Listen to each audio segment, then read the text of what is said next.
Olá, pessoal, tudo bom? Aqui quem fala é a professora Natália. E como vocês sabem, a prova está chegando, né?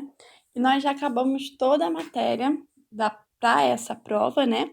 E vamos ficar essas próximas 2 aulas fazendo revisões, tá? Então, na aula de hoje, a gente vai corrigir essa lista aqui que falava sobre átomos, ok? Então, vamos começar com a questão número 1. São dadas as seguintes informações relativas aos átomos hipotéticos X, Y e W. O átomo Y tem número atômico 46. Então, eu vou botar aqui, ó, Y, número atômico 46. Número atômico sempre embaixo, né? Número de massa igual a 127. Número de massa a gente coloca sempre aqui em cima, né? 127. E é isótono de W, ou seja, se ele é isótono, aqui, ó, N de nêutrons, ele tem o mesmo número de nêutrons, certo? Então, eu vou ter que fazer uma continha aqui, né? A gente sabe que massa é igual a prótons mais nêutrons. Se a gente passar o P para lá, subtraindo, a gente fica aqui, nêutrons é massa menos prótons, certo? Então, eu vou subtrair aqui, ó, 127 menos 46, que dá 81. Então, o átomo Y tem 81 nêutrons. Como o W também ele é isótono, né? Então, ele também tem 81 nêutrons. Já vou deixar aqui embaixo essa informação, ok? O átomo X é isótopo de W e possui número de massa igual a 130. Então, o número de massa de X é 130. Sabemos que ele é isótopo de W. W, a gente não sabe ainda o número de prótons, né? Isótopo, P de prótons. Então, vamos continuar lendo as informações. O número de massa de W é 128. Aqui, ó, 128 é o número de massa de W. Daí, a gente pode achar o número de prótons, né? Do mesmo jeito aqui, ó, usando a mesma formulazinha, né? A gente vai fazer o que agora? A gente vai subtrair 128 menos 81. E vamos achar que o número de prótons é igual a 47. Se X é isótopo, então X também tem número de prótons 47, ok? Ele quer saber, com essas informações, é correto concluir que o número atômico de X é igual a... Achamos 47. Então, a nossa resposta, letra A. Questão número 2. A tabela indica a composição de algumas espécies químicas. Então, temos aqui as espécies, né? Os números de prótons, número de nêutrons e número de elétrons.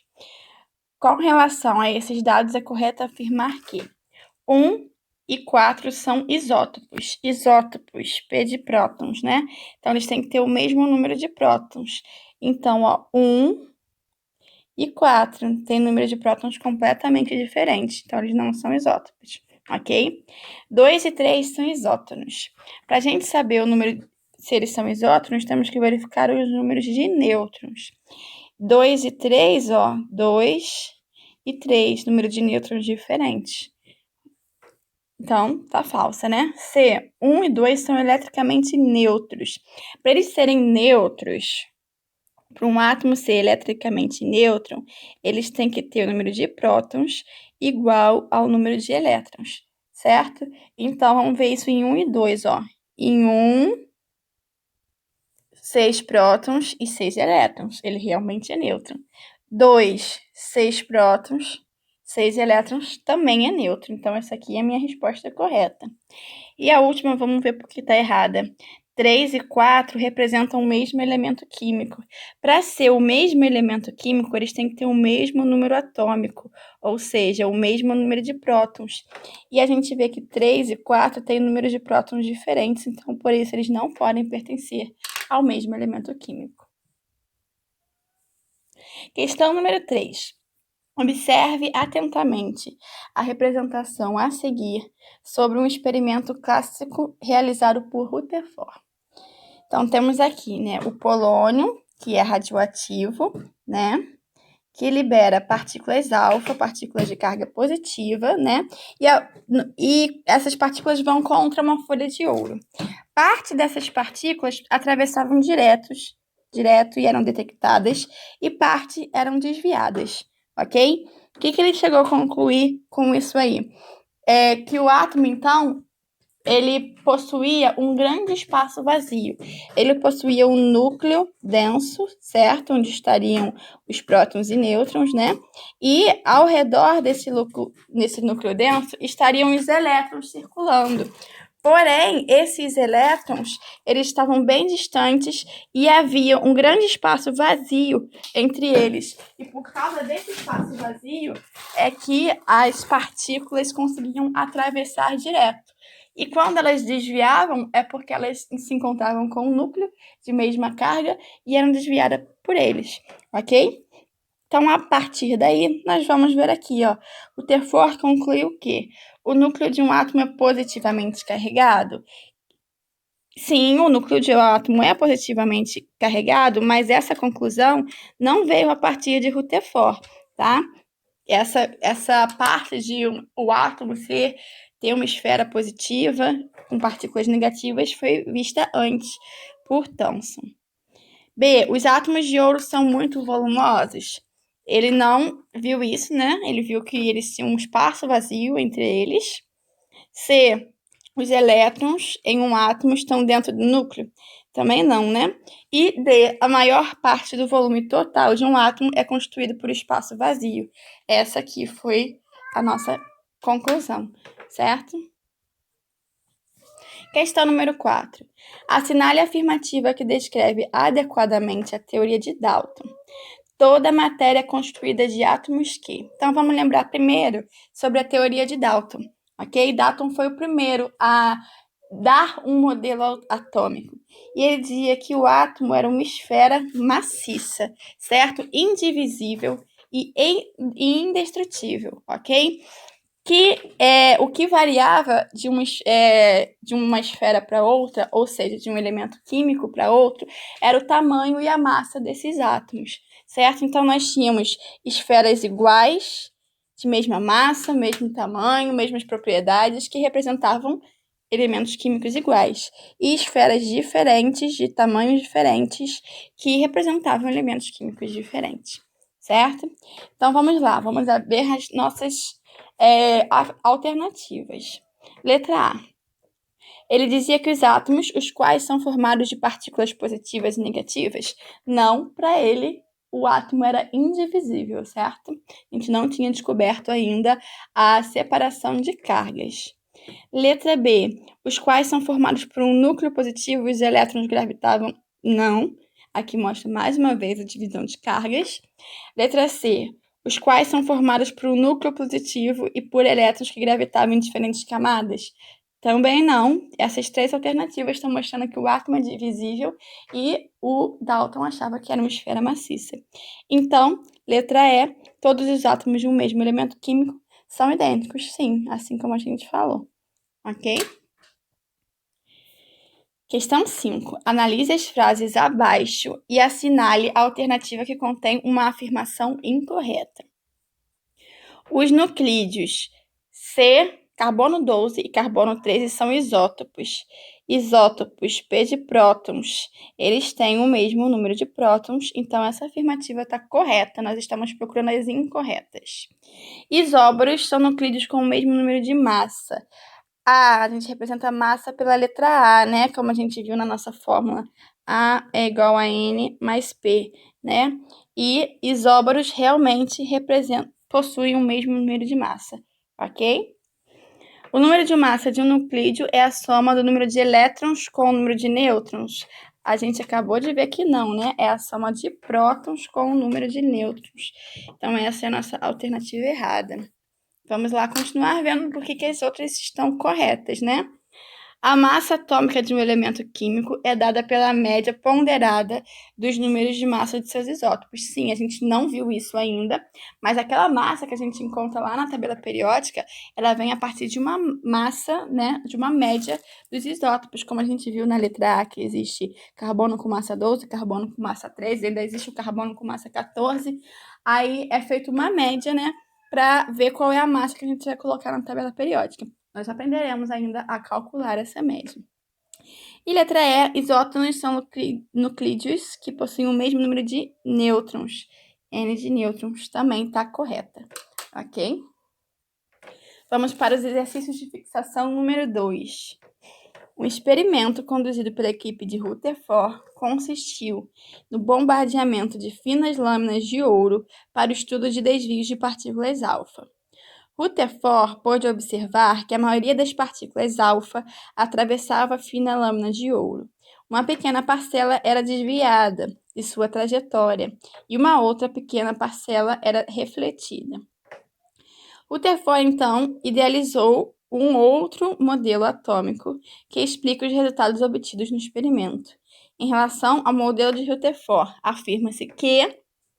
Vamos, então, analisar as nossas afirmativas, já que já relembramos sobre o átomo de Rutherford, né? Vamos lá. O átomo é constituído de duas regiões distintas, o núcleo e a eletrosfera. Sim, verdadeiro. O núcleo atômico é extremamente pequeno com relação ao tamanho do átomo. Sim, também vimos que é verdadeiro. Os elétrons estão situados na superfície de uma esfera positiva. Essa é falsa. Isso aí, quem decretou isso aí foi Thomson, certo? E por último, os elétrons movimentam-se ao redor do núcleo em trajetórias circulares denominadas níveis. Também não. Rutherford ele não tinha ainda descrito os níveis de energia, as camadas por onde os elétrons circulam. Quem definiu isso veio depois, que foi Bohr. Então, as nossas afirmativas corretas são as afirmativas 1 e 2. Assinale a afirmativa correta. O nuclídeo de argônio possui 18 prótons, 18 elétrons e 20 nêutrons. Para isso, a gente teria que ir lá na tabela periódica e ver o número atômico do argônio. Se vocês consultarem lá na tabela periódica, ele está no último grupo, tá? A última coluna da tabela periódica, realmente seu número atômico é 18. Então, ele possui 18 prótons. Como é um átomo neutro, também possui 18 elétrons. Só que, e a quantidade de nêutrons que ele tem? Se a gente fizer massa menos número atômico, 40 menos 18, a gente não vai ter 20, né? Essa parte aqui está errada, a gente vai ter 22 nêutrons, ok? Os nuclídeos urânio 238 e 235 são isóbaros. Isóbaros quer dizer que tem o mesmo número de massa. E a gente viu aqui que as massas são diferentes. Então, essa alternativa também não está correta. Os nuclídeos argônio 40 e cálcio 40 são isótopos. Isótopos têm o mesmo número de prótons. Se eles tivessem o mesmo número de prótons, a gente nem precisa olhar agora na tabela periódica. Sabe por quê? Se eles tivessem o mesmo número de prótons, eles representariam o mesmo elemento químico. Afinal, é o número de prótons que define qual é o elemento químico que a gente está falando. Se temos elementos químicos diferentes, temos números de prótons diferentes. O do argônio é 18 e do cálcio é 20, ok? E por último, né, nossa afirmativa correta, provavelmente, os nuclídeos são isótonos. Pai, a gente precisa saber o número atômico, olhando na tabela periódica. Do boro, 5, do oxigênio, do carbono, 6. Se fizermos 11 menos 5, 6. 12 menos 6, 6. Mesmo número de nêutrons para os dois. Então, nossa afirmativa correta é a letra D. Questão número 3. Há exatos 100 anos, Thomson determinou pela primeira vez a relação entre a massa e a carga de um elétron, o que pode ser considerado como descoberta do elétron. É reconhecida como uma contribuição de Thomson ao modelo atômico. O átomo ser indivisível. Na verdade, quem disse que o átomo era indivisível foi Dalton, certo? Thomson constatou que ele era dividido em uma esfera positiva com partículas negativas. A existência de partículas subatômicas. Sim, foi isso que ele descobriu, o elétron, né? Que é uma partícula subatômica, ok? Os elétrons ocuparem níveis discretos de energia, quem descobriu isso aí foi Bohr, ok?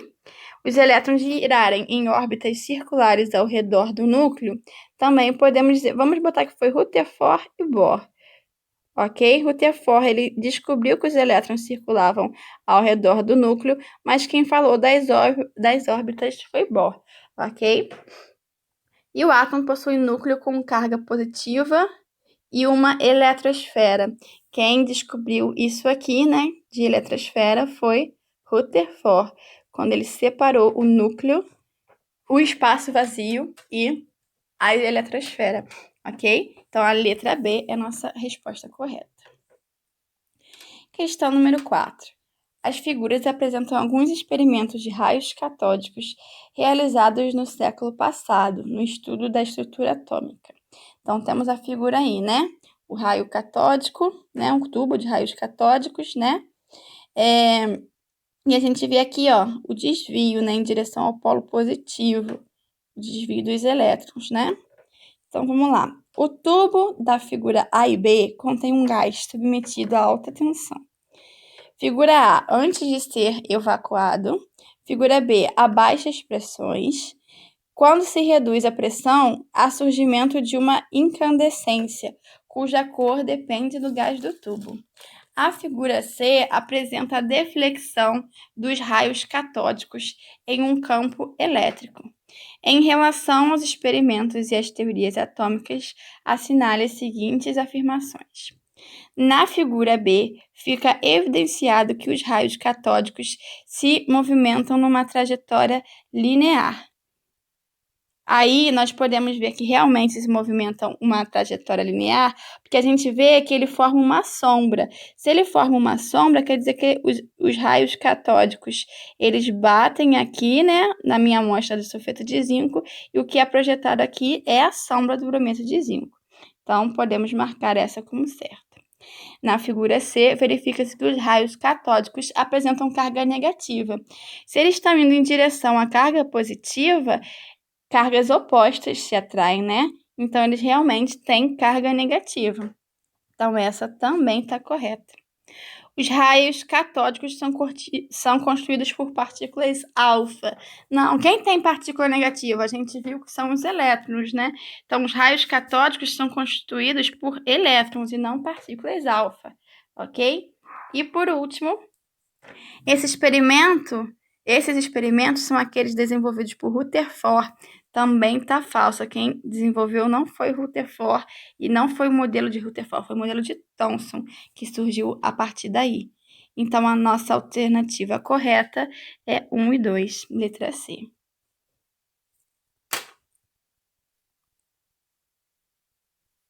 E pela aula de hoje é só. Vejo vocês na semana que vem com mais uma revisão. Até lá!